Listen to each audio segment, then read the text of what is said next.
What is going on, everybody? It's the Frost, and we're here for NXT review for Wednesday's episode of NXT. We are on our way to Worlds Collide, I guess, is the next thing going up for NXT in January, the night before the Royal Rumble. But of course, we still have 2 more episodes of NXT to go before we get to the end of the year, which of course is going to be on Christmas night. So, NXT and AEW are going to do one thing coming up on the 18th, and that is both shows are going to be big super shows. AEW is going to have Chris Jericho take on Jungle Boy, as well as a couple other things that will probably be announced next week. I wouldn't be surprised if Riho defends her women's championship on said final show, while as NXT will have a women's and NXT championship match on the 18th. So both shows are looking to give you a going out with a bang in 2019 into 2020. So tonight's show started off with Killian Dane. He wanted to fight. Well, no, I'm sorry. The show started off as it should every single week with Mauro Ranallo. He welcomes us, he goes up to tonight's show, but is interrupted by Killian Dane in the ring. It is great to see Mauro Ranallo back after what happened to him and Corey Graves and the whole debacle there. Corey Graves, of course, being the dumbass that he was to send out a tweet that ended up costing, we didn't see Mauro Ranallo at Survivor Series, we didn't see Mauro Ranallo last week. So, Mauro Ranallo coming back this week, it was awesome. I did see the video people were posted online of him coming into the crowd, coming into the arena before the show, hugging Beth, hugging Nigel, and then sprinting to his position. Dude got a standing ovation, as he should have. It's great to see him back, and I'm just happy to see that this didn't get any worse than it could have. Just Mauro Ranallo going out there, doing what he does best, and absolutely killing it as he does every single week. I'm not one to compare AEW to NXT. That is Brian Zane's job. That's what he does every single week. Does a fantastic job at it. But I would have to say AEW, of course, won this week when it comes to the shows themselves. NXT there were good parts, but there were parts that, like Xia Li versus Shayna Baszler, did not need to happen on the show.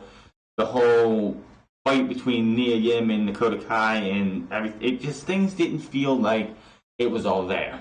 This was definitely not their best effort. Killian Dane versus Pete Dunne, which is your very first match, wasn't the best showing for either men. I don't know what it is about Killian Dane since he's been back down in NXT, but he just hasn't felt like he did with Sanity. When he was with Sanity, Killian Dane felt like a monster. He felt like something special. Then he was doing things. That first War Games match when it was Sanity versus Undisputed Era versus Roderick Strong and the AOP, and he was the MVP of that match. He was the breakout star. I was actually wanting him to get an NXT Championship opportunity coming out of that show. This Killian Dane just isn't the same. I don't know if it was the main roster that killed his desire. Just something doesn't seem right about Killian Dane since he's been back down in NXT. The entire feud that he had with Matt Riddle just felt bland. The guys didn't mix well together. I don't know what it was, but Killian Dane and Matt Riddle didn't mix well at all. And this match is it just me, or is WWE like NXT? Like, I know what the problem with Monday Night Raw and SmackDown, Friday Night SmackDown are, is that when you see people in wrestling in the ring, they do the same spots over and over and over again. And it's just rinse and repeat, rinse and repeat. Since NXT has come to the USA Network, I've noticed it a lot more in NXT as well. NXT on the WWE Network never felt like it was a rinse and repeat type show. People would have matches and they would do the different things. They would do new moves. You wouldn't see the same stuff every single time. But recently, like Killian Dane, Pete Dunne, you've seen a lot of the moves that you would see when these guys wrestled at War Games with Damian Priest there. It's just you see a lot of the same things over and over. I don't know if it's always been like that, if that's always WWE style, or was that just something that happened when NXT came to the USA Network. So I don't know what else to say about it, but this was not the best match for these two. These two just, like I said, I don't know what's up with Killian Dane. Pete Dunne maybe it's just live TV. Maybe it's NXT was able to hide these vaults and stuff when they had taped episodes. But it just feels like that this just wasn't good. Pete Dunne enters the ring and immediately attacks Dane. Dane goes out for a breather but runs right back into fight. Dane counters and delivers a big kick for a pop. Dunne goes to work on Dane's fingers, tries to do that a couple times. Back and forth between these two. Dunne locks Dane but gets tossed out to the floor. Dunne with a kick to the head from the floor, which is a spot that we see way too many times. There are multiple spots, not just in this match, but in matches we see all the time. On Monday Night Raw and SmackDown, if you're in a match with Braun Strowman's going to hit his arm shoulder on the ring post. It's all in any big match. It's just like a big man match. Person has to run their shoulder into the post. When someone wants to do a suicide dive, half the time they're going to have someone kick them or hit them to stop them from doing it. It's just too much of the same things. One thing that AEW has been having over NXT is that you don't see the same things every single night, every single match. You saw one of the Young Bucks hit a bulldog. You don't see them ever hitting a bulldog. I know that's one move, but come on. There's other things. Yes, you're going to do your normal 5-6 select moves, but like when Ricochet was in NXT, Ricochet would not have the same match every single week. He's on Monday Night Raw. He's having about the same match every single solitary week, and it's like, I don't know what it is, but it just seems like NXT is losing a lot more of its luster every single week. When we get to the end of this match, Dunne places Dane places Dunne against the steel ring steps, breaks the count, goes back out and hits a cannonball, which fucking Marinello wants to sit there and say Belfast plunge or something. He's like, every time Dane does a move that's not already got a name to it, he calls it a Belfast something. The referee checks on Dunne as we get to replays. Dane brings him back into and splashes Dunne in the corner. Dunne blocks a Vader bomb with his knees. Dunne goes for a triangle and elbows, now also working on the fingers. Dane powers up and nails a sit-out powerbomb for a 2 count. Dane goes to the top rope, second rope, and Dunne follows. Dunne unloads while they're up top. Dunne gets the sleeper on Killian Dane, who's trying to fight out of it, and then they just fall back. And he had that sleeper hold in him tight, so even if he was able to hit him a couple times in the sides, he wasn't letting go. So they fall back, they slam into the mat. 1, 2, 3. Killian Dane picks up the win, spitting up his saliva afterwards. Again, not really a good match. Kathy Kelly is backstage with Dakota Kai. She says that, hey, listen, Tegan Nox is not worth my time anymore. And Rhea Ripley just can't get it through a thick skull that I gave her exactly what she wanted. So she's going to take out Dakota Kai tonight, not Dakota Kai, but sorry, Rhea Ripley tonight, just like she did that hood rat, Mia Yim.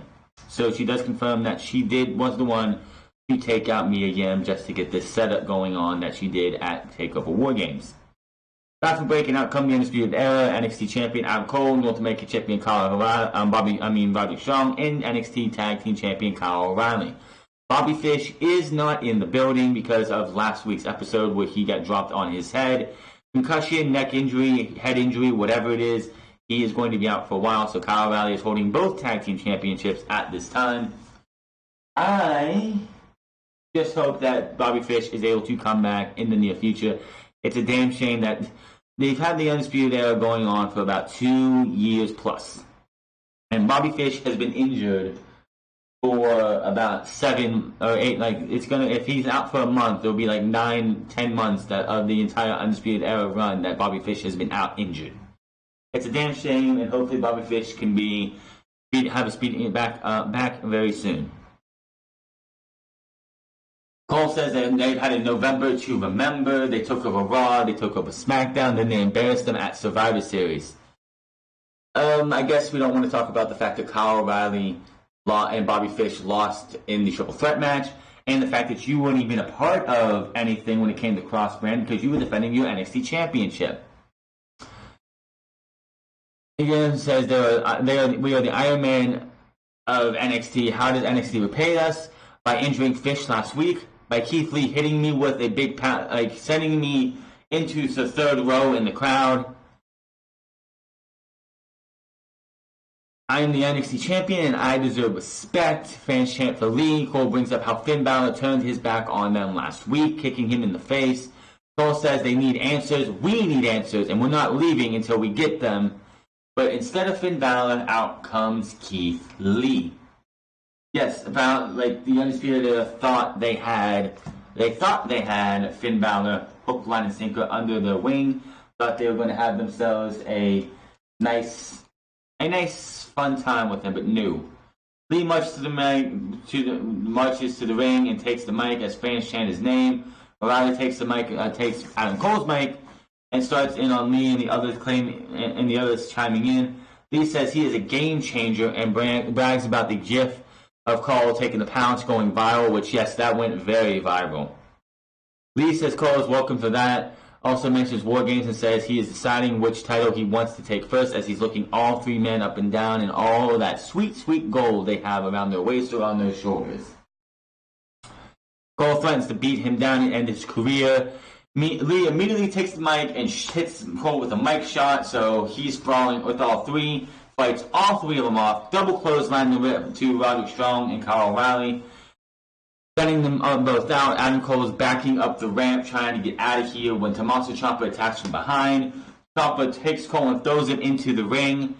Lee goes for the Spirit Bomb, but Strong and O'Reilly pull Cole to safety in the Undisputed Era retreat while talking trash as Lee and Ciampa stand tall. Ciampa's music plays, he walks over like in a trance and sees Goldie, picks Goldie up and just holds Goldie and looks at it and looks back at Adam Cole, letting him know this is mine and I'm coming for it. I never lost this. I'm coming for it. So, going to be interesting to see what happens later on in the show as we will see what's going to be happening with Adam Cole on the 18th. The 18th is going to be a big day for ratings, I think, for the NXT and AEW because those shows are going to be a super show, in my opinion. Donna Lee is backstage. She's fired up over what happened last week, and she tells Shayna Baszler to prepare to fight against the Warrior because she wants to take her and wants to have her moment and prove that she can hang with the big girls. We see a vignette for Kushida. He fights for his family. We see him I didn't know how he hurt himself, but it was from the hoverboard lock off of the top rope to Volta that ended up fracturing his arm. I can understand now that after you watch that yeah, that's what happened.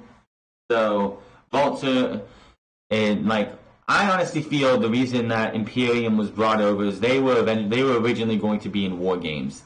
It was going to be Kushida, Matt Riddle, Dominik Dijakovic probably, and Keith Lee versus the team of Imperium, because that's why else would you bring Imperium over? And then when Kushida got injured and Kushida went away, Imperium just all of a sudden disappeared. They never came back there. They were gone from NXT. So I think the War Games that we got, even though it was a good War Games match, I think that was the backup plan when Kushida went down. So Shayna Baszler versus Xia Li. Xia Li gets some offense in on Shayna Baszler, but this was academic from the beginning. Lee goes for a sunsplit powerbomb and hits it for a 2 count. Lee misses a tornado kick, and Baszler gets her into the care through the clutch, and that was that. So Shayna Baszler takes out Xia Li, who really stood no chance. Back from break, and we see a video from earlier today on Cassius Ohno outside of the arena. He calls himself the best British superstar and plugs the upcoming World Collide special during Royal Rumble weekend, which will feature NXT versus NXT UK.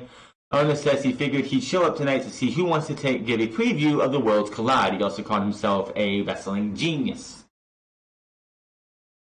The Forgotten Sons versus Leon Ruff and Adrian Alanis, which are two members of Evolve. It was acknowledged they are a pair of wrestlers from Evolve, so that's nice that they're actually, not having this crossover with Evolve. I mean, NXT has gone to Evolve a couple times. Even that Evolve special on the network was done as well. This was not a good match. This was just a squash match. I think the Forgotten Sons have wasted. I'm going to say this now. WWE, NXT, Triple H has done everything he could for the Forgotten Sons. It is time to register this as a massive failure and move on with these three guys to do something else. The Forgotten Sons are doing nothing on this show that's worth it. They're not going to be tag team champions anytime soon. Jackson Ryker, Wesley Blake, and it sucks for Wesley Blake because he's been here before. Only he was a tag team champion with Buddy Murphy. Look where Buddy Murphy is. Buddy Murphy's on the main roster. He's not being used for much, but he's on the main roster.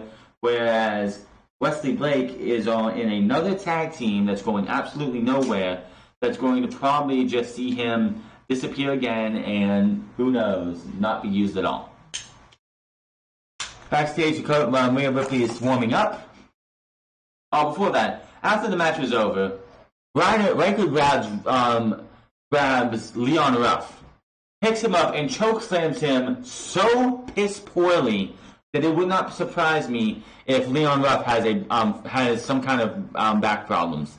He picked him up. And this guy weighs probably 150 pounds soaking wet. He picked him up like he was a rag doll and just threw him down on the corner of the ring on the outside. And it looked like he did it so carelessly. It looked bad. It looked absolutely bad. But Dakota Kai versus Rhea Ripley. Dakota Kai comes out, and what they have done with her, she has her music that she had last week. But what you see on the Tron is Dakota Kai beating up her former best friend, Tegan Knox, over and over and over again in black and white. Awesome shit. Awesome shit. She's in the ring. Ripley comes out, takes the mic from the stage and says, "What you did at War Games was very clever. That setup was very clever." What the funny thing is about those setups is, right now, out comes Mia Yim in boots. She wasn't in wrestling boots. She was in work boots. Comes in, rushes the ring, takes down Kai, mounting her, strikes all over, fighting back. Kai fights back, he takes it to the corner. Yim tosses Kai to the mat, and as Ripley looks on from the outside, Yim with a big running boot to the face, as I said, wearing work boots that you would see a construction worker wear.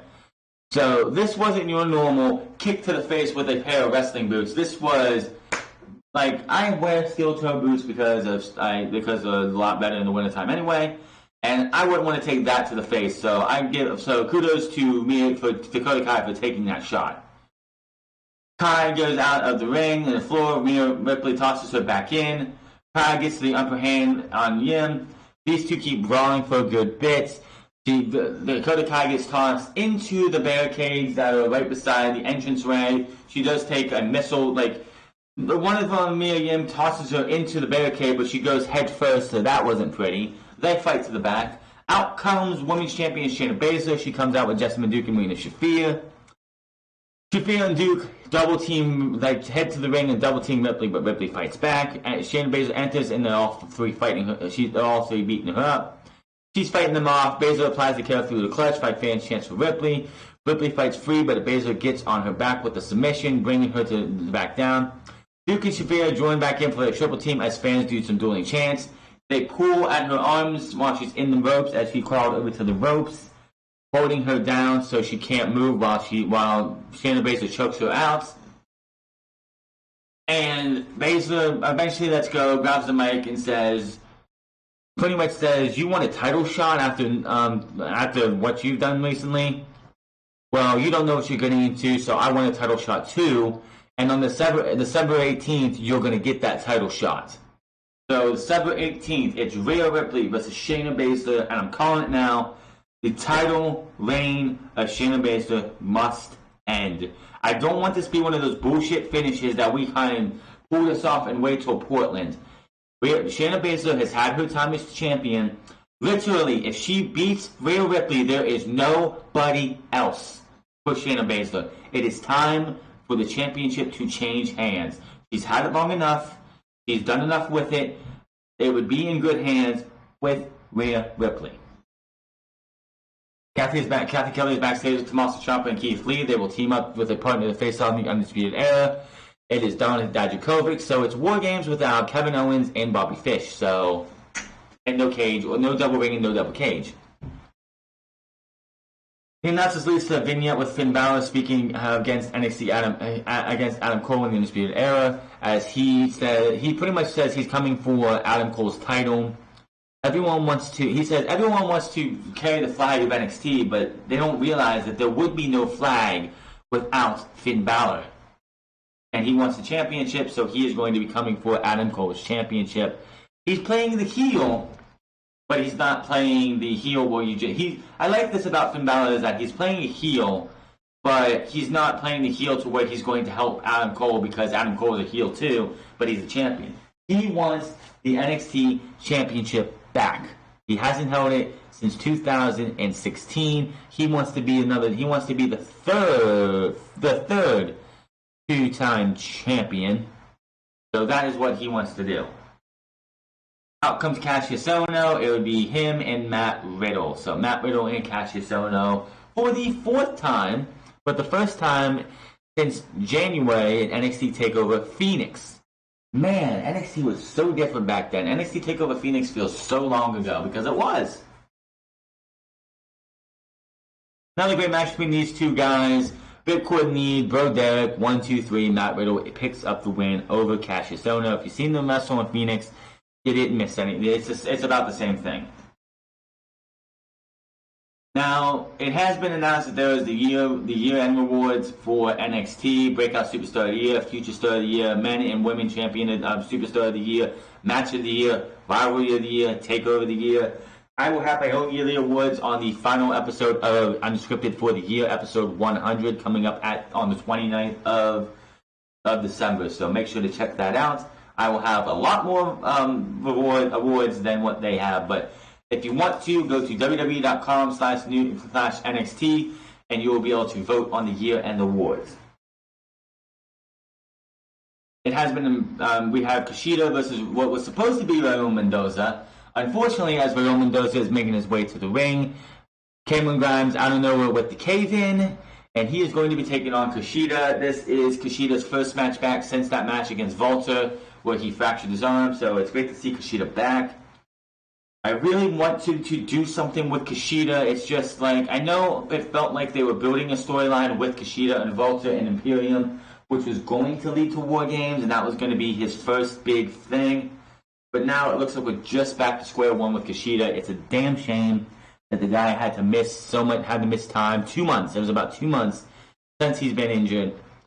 So it's great to see him back. Hopefully, I would love to see Kushida get into it with Roderick Strong. I know Roderick Strong is doing other things. This is what really sucks about the Undisputed Era having all three championships is that they are tied in together. So if Kushida wanted to go up against Roderick Strong, he would have to be tied. He would have to be brought into this feud with Keith Lee, Tommaso Ciampa, and Dijakovic as well. So hopefully whoever wins the North American Championship from Roderick Strong can eventually take it on to face a guy like Kushida, because I would love to see Kushida versus Roderick Strong. Kushida ends up winning this one as he hits he avoids a clothesline and hits a big basement drop kick, more back and forth, grounds with another. Goes for another German suplex, but Kushida counters it and turns that into a roll-up for the 1, 2, 3. Not a big fan of the roll-up being the end of the match, though, for a guy like Kushida who has the hoverboard lock and other moves that he could use. But hey, a win's a win.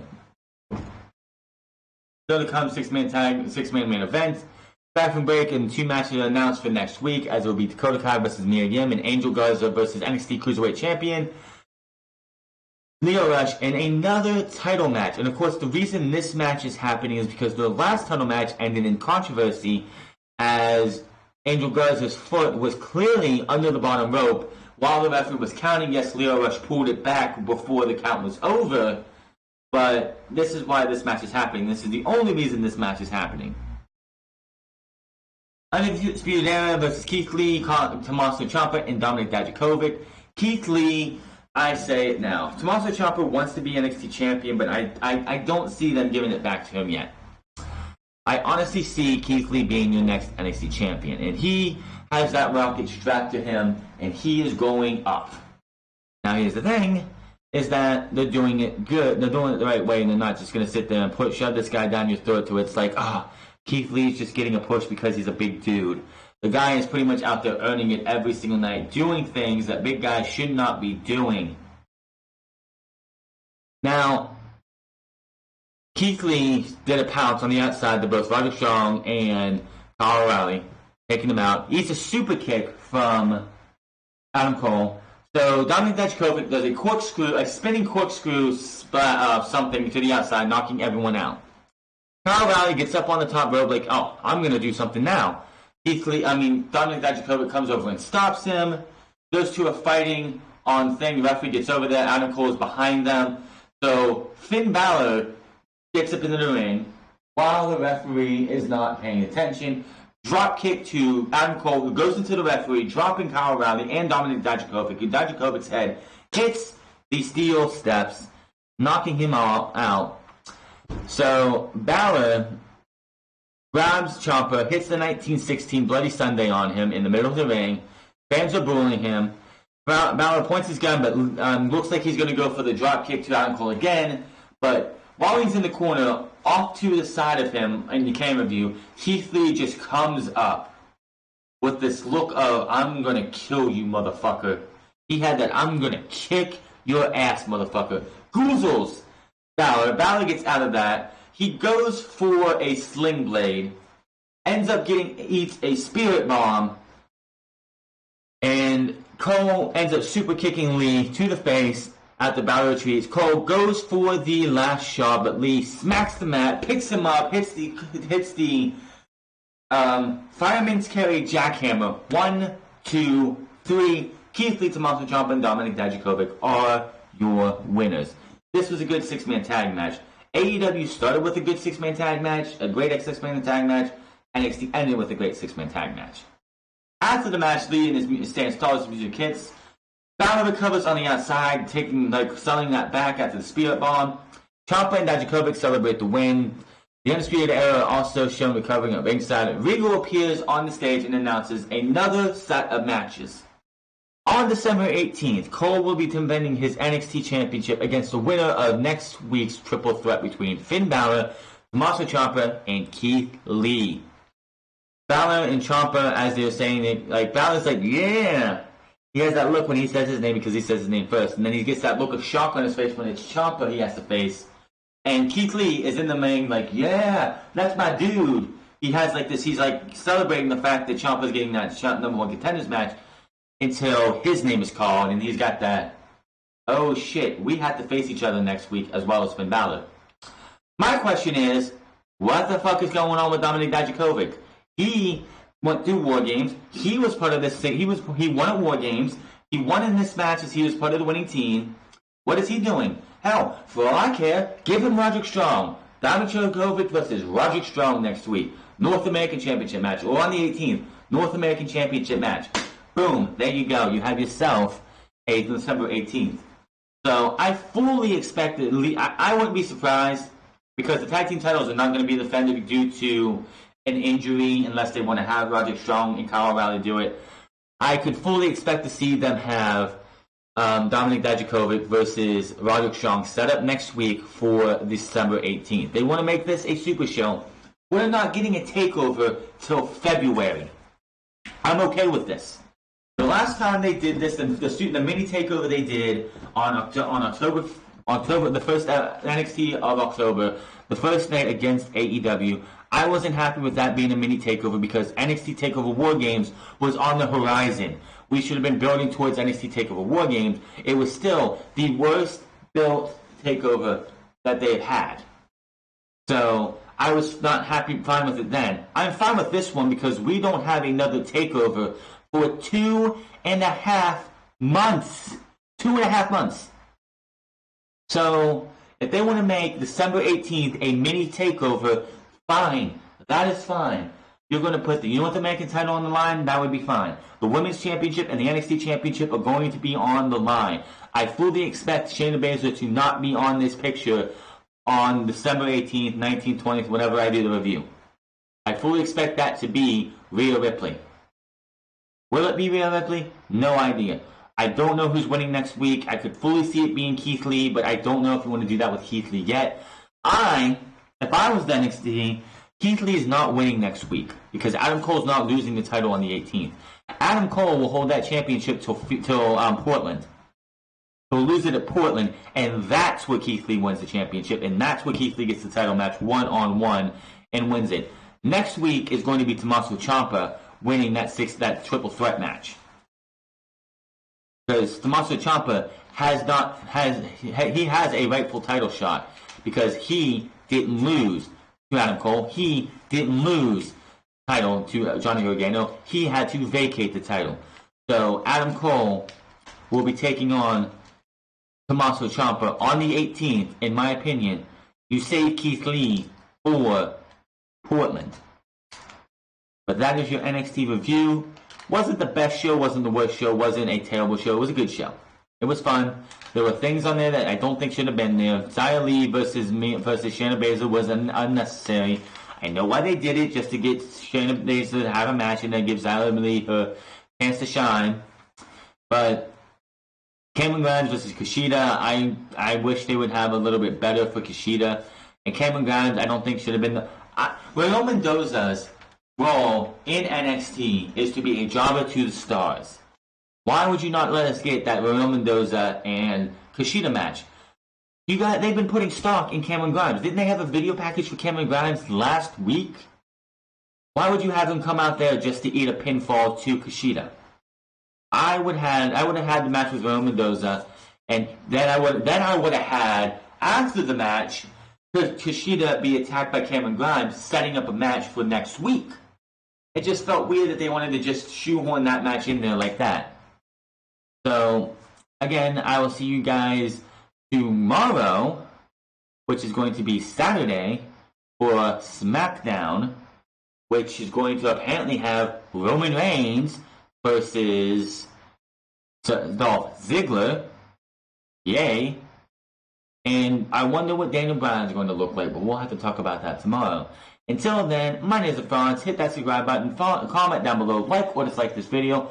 Follow me on twitch.tv/TheFranz Club. Follow me on Twitter at The Franz Club. Go check out The Franz Players. I have the first, maybe the first episode of Watch Dogs 2, or the opening level, the initiation into DedSec in Watch Dogs 2 with Retro, aka Marcus. I hope you guys can go check that out. Like, share, comment, and subscribe over there as well. I would love to get that to start growing so I can do that. Hell, maybe if I do that, maybe I'll stop doing this. Who knows? I don't know. But until then, my name is Franz, and I'll see you guys later.